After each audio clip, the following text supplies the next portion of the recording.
અહીં ઉપસ્થિત મંચ પર બિરાજમાન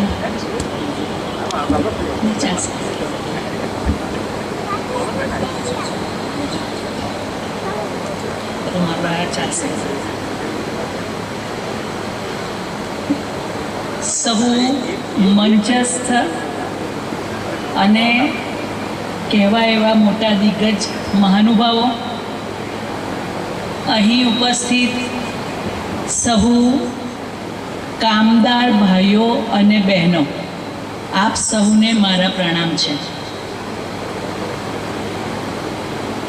આજે વિશ્વ કામદાર દિવસ નિમિત્તે હું આપ સહુ કામદારોને તથા કામદારને શું કહેવાય આગળ વધારવા માટે પ્રયત્ન કરતા કામદાર નેતા તથા જે કોઈ મિલના માલિકો અહીં ઉપસ્થિત છે સહુને હું પ્રણામ કરું છું. આજે તમારા બધા માટે મારે એક જ વાત કહેવી છે કે ચાહે કોઈ મહેલમાં રહે, ઝૂંપડામાં રહે, પરંતુ એક સોય, એક ઝાડુ, ઘરની કોઈ રાચ રચીલું કે પછી વિમાન, એ બધું બનાવવા માટે સમાજને અને દરેક દેશને કામદારોની જરૂરત છે. આ કામદારોની મહેનત છે જે દેશ, કોઈ પણ સમાજ અને વિશ્વને પ્રગતિશીલ બનાવે છે અને પોતાની જરૂરિયાત પૂરી પાડવા માટે બધી વસ્તુઓ આપે છે.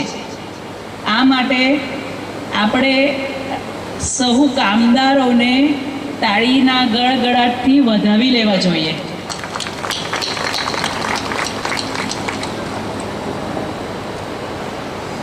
પહેલાં તો મારો વિચાર હતો કે શું બોલું અને કંઈ વક્તવ્ય બીજું હતું, પરંતુ આવી અને આરસી પટેલ સાહેબને સાંભળ્યા પછી મને થયું કે હા, આ સમયે જે વાત, જે સમજની આપણને જરૂર છે.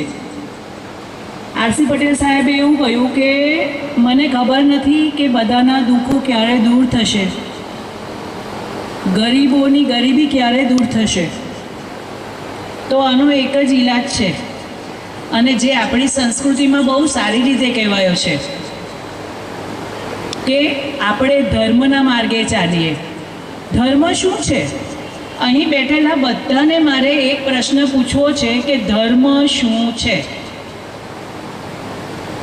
તમારો ધર્મ શું છે?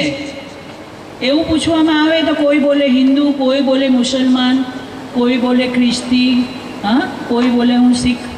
ના, માનવતા એ એક જ મુખ્ય ધર્મ છે અને અહિંસા પરમો ધર્મ એ આપણી સંસ્કૃતિમાં કહેવાયેલું છે. જ્યારે આ ધર્મ આવશે તો માનવમાં માનવતા આવશે અને માનવતા આવશે તો સમાજમાં બધાનું કલ્યાણ થશે. અને આના પર જ એક નાનો અમથો મેં લેખ લખ્યો છે કે ધર્મ શું છે. ધર્મનો માર્ગ એટલે જેમાં જીવનું હિત રહેલું છે, દરેક જીવનું હિત, પૂરા બ્રહ્માંડનું હિત રહેલું છે. ધર્મનો માર્ગ એટલે સત્ય, એકતા, સદાચાર, કરુણા, અહિંસા અને સ્નેહનો માર્ગ.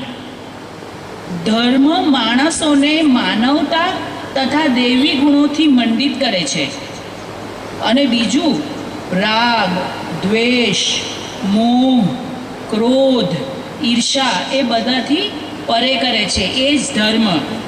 ધર્મ એ કોઈ પંથ કે સમુદાય કે કોઈની જાગીર નથી.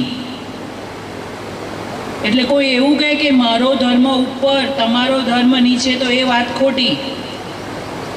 ધર્મ એ ક્ષણે ક્ષણે સારા દૈવી ગુણોથી આખું જીવન જીવવાની રીત છે. ધર્મ એ માનવને નિર્બળ કે કાયર નથી બનાવતો. સહનશીલતા આવે, કરુણા આવે, સ્નેહ આવે, એનો અર્થ એવો નથી કે એ માણસ કાયર છે. એ જ માણસ બળવાન છે, ક્રોધી છે, અત્યાચારી છે, તે જ અધર્મી છે અને તે બળવાન નથી. તો ધર્મના નામે અત્યાચાર કે હિંસા કરનાર તો અજ્ઞાની છે, તેઓ ધાર્મિક ક્યારે પણ ના કહી શકાય. એટલે વિચાર કરજો કે આપણા ધર્મમાં પંચશીલ કહેવાયું છે. પંચશીલ એટલે શું? પંચશીલ એટલે શું આપ સૌ જાણો છો?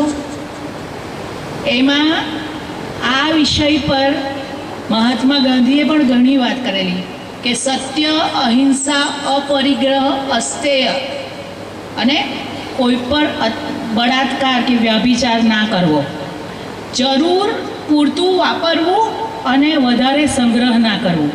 એ પંચશીલ એ આપણા ધર્મની પહેચાન છે. જ્યારે પંચશીલ દરેક માનવમાં આવશે, ચાહે એ મહેલમાં રહેનારો કે ચાહે ઝૂંપડામાં રહેનારો. અને અહિંસા એટલે લોકોને એક જ શબ્દ ખબર પડે કે મારે એટલે હિંસા. ના, જ્યારે આપણને સામે દેખાય છે કોઈ જરૂરિયાતમંદ અને આપણે એને મદદ કરી શકવા માટે શક્તિમાન છે છતાં પણ ત્યાંથી ચાલવા માંડ્યા, એ હિંસા છે.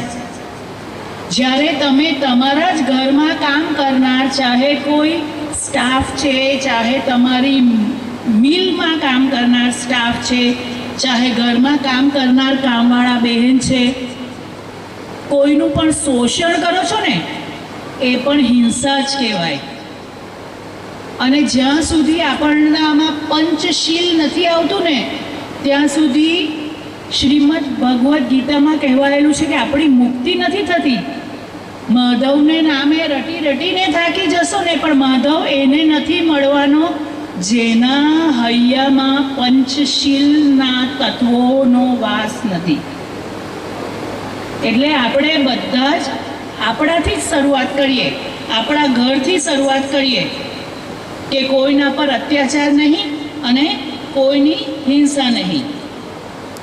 અને જે લોકો આ બધું અત્યાચાર કરે છે ને, તેઓ પોતાનું લક્ષ્ય ભૂલેલા આસુરી વૃત્તિના મનુષ્ય કહેવાય અને તેઓનો કોઈ ધર્મ જ નથી હોતો. અને જ્યારે પંચશીલની પ્રાપ્તિ થાય છે ને માનવને, ત્યારે તે જ્ઞાની માનવ બને છે અને પોતાના આત્મજ્ઞાન મેળવે છે. અને આ જે આત્મજ્ઞાન મેળવે છે ને, એ જ પરબ્રહ્મ પરમાત્માની પ્રાપ્તિ કરી શકે છે, જે દરેક જીવનું ઉદ્દેશ્ય છે. આપણે આ પૃથ્વી પર આવ્યા શાના માટે છીએ ખબર છે? વારે વારે જન્મ મૃત્યુના ચક્રમાં ફરતા જ રહીશું જ્યાં સુધી લોભ, મોહ, ક્રોધ ત્યજીશું નહીં, જ્યાં સુધી પંચશીલની ભાવના આપણા રગે રગમાં ઉતારશું નહીં, ત્યાં સુધી આ પૃથ્વી પર જન્મ મૃત્યુના ચક્રમાં ફરતા રહીશું. એ શ્રીમદ ભગવદ્ ગીતામાં ભગવાન શ્રી કૃષ્ણએ જ કહેલું છે. તો આથી જરૂરી છે ને આપણા ધર્મમાં ઘણી વાતો કહેવામાં આવી છે. અને આ ધર્મ એટલે શ્રીમદ ભગવદ્ ગીતામાં ક્યારે પણ એવું નથી કે આ હિન્દુઓનો ધર્મગ્રંથ છે, મુસ્લિમોનો ધર્મગ્રંથ છે. એ સૌને માટે સમાન છે. એમાં દરેક વ્યક્તિની પીડા, તકલીફો વિશે અને એના સમાધાન વિશે જણાવવામાં આવેલું છે. તો ચાલો આપણે આપણું અને સૌનું મંગલ કરવા માટે આ બધાના માટે જરૂરી છે એ આપણે નીચેના વાક્યોને બરાબર જીવનમાં ઉતારીએ કે ધર્મના માર્ગે સવારથી સાંજ સુધી આપણા બધા જ કામ કરીએ. બરાબર? સવારે ઉઠ્યા ને રાત્રે ઊંઘી જઈએ ત્યાં સુધી જે કર્મ કરો બધાના ભલા માટે અને પોતાના ભલા માટે. એવું નહીં કે પોતાને સાઈડ પર મૂકવાનું છે. સૌના ભલા માટે કાર્ય કરો. જ્યારે એ રીતે કાર્ય કરવામાં આવશે ને, ત્યારે આપણો સ્વાર્થ નીકળી જશે ને. જ્યારે નિસ્વાર્થ ભાવે કર્મ કરવામાં આવે ને, તો જ સૌનું લોક મંગલ થશે. નહીં તો સ્વાર્થની ભાવના આવે ને કે કટકી ખાવાની અને કટકી આપવાની, એ સ્વભાવમાં આવે. ધર્મના માર્ગે સવારથી સાંજ સુધી બધા કાર્ય કરીએ ધર્મના માર્ગે ઘરના દરેક પ્રસંગો ઉજવીએ. કેમ? પ્રસંગોમાં આપણે બહુ બધું પ્રદૂષણ કરીએ છીએ, ખબર છે? અહીંયા કચરો નાખીએ, જ્યાં જાઓ ત્યાં કચરો નાખીએ. તો એવું ના કરીએ. એ પણ આપણા બ્રહ્માંડનું આપણે અહિત જ કરીએ છીએ. તો બ્રહ્માંડના અહિત ન થાય એનું પણ આપણે ધ્યાન રાખીએ. ધર્મના માર્ગે દરેક તહેવારો ઉજવીએ. ધર્મનું રક્ષણ કરે છે, ધર્મ એનું રક્ષણ કરે છે. આ એક વાક્ય બહુ બધા ગુરુઓ બોલે છે. ધર્મો રક્ષતી રક્ષિતઃ. સાંભળ્યું છે તમે બધાએ? કેટલા લોકોએ સાંભળ્યું છે? હાથ ઊંચા કરો. હા, તો આનો લોકો એવો અર્થ માને છે કે આપણે ચાલો નીકળીએ ઝંડો લઈને કે ના, એ અમારા રામ ભગવાન જ મહાન છે, તમારા આ ખોટા છે, એટલે અમે અમારા ધર્મનું રક્ષણ કર્યું એટલે ધર્મ અમારું રક્ષણ કરે. તો આ ખોટું છે. ધર્મો રક્ષતી રક્ષિતઃ નો અર્થ પંચશીલનું તમે પાલન કરો, બધાનું ભલું ઈચ્છો, સંપૂર્ણ બ્રહ્માંડનું ભલું ઈચ્છો, એવા સત્કાર્યો કરો ને. જે માણસ આવા સત્કાર્યો કરે છે ને એને મદદ કરવા માટે આખું બ્રહ્માંડ તૈયાર છે. એટલું સમજજો કે કૃષ્ણ ભગવાન પણ એમણે આખી અક્ષોણીની સેના આપી દીધી કૌરવોને, ને પાંડવોની સાથે ફક્ત કૃષ્ણ ભગવાન હતા. 10 લાખની સેના ક્યાં ને એ કૃષ્ણ ભગવાન ક્યાં? પણ એટલું સમજો કે ભગવાન એની સાથે જ રહે છે ને ભગવાન એનું જ રક્ષણ કરે છે જે ધર્મનું, એટલે કે સદાચાર, સત્ય, અહિંસા, પ્રેમ, બરાબર, એનું જ રક્ષણ કરે છે. તેઓને જ ભગવાન સાથ આપે છે. એટલે આપણે નારા લગાવવા કરતાં માનવતાના જે કાર્ય કરે છે ને તેણે જ ધર્મનું કાર્ય કર્યું કહેવાય છે. તો બસ છેવટે હું એટલું જ કહું છું કે ધર્મના માર્ગે ચાલે છે પરમાત્મા સદા, તે વ્યક્તિની સાથે રહે છે. તો આજે સૌનું શુભ મંગલ થાય એવી પ્રાર્થના સાથે હું વિરમું છું. આભાર.